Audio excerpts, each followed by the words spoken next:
Refrán. El que non oye consello non llega viejo. Si non quieres oír tocar les campanes, non tires del mayuelo.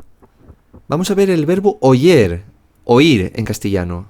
Corresponde a estos sujetos, pero los vamos a omitir, y en concreto el presente. Yo oyo, tú oyes, él oí. Nos oyemos, vos oyéis y ellos o ellas oyen. Pero hay otra forma de facelo en el presente, que de esta otra manera asemella a el castellán. El verbo oyer, oigo, tú oís, ella oye,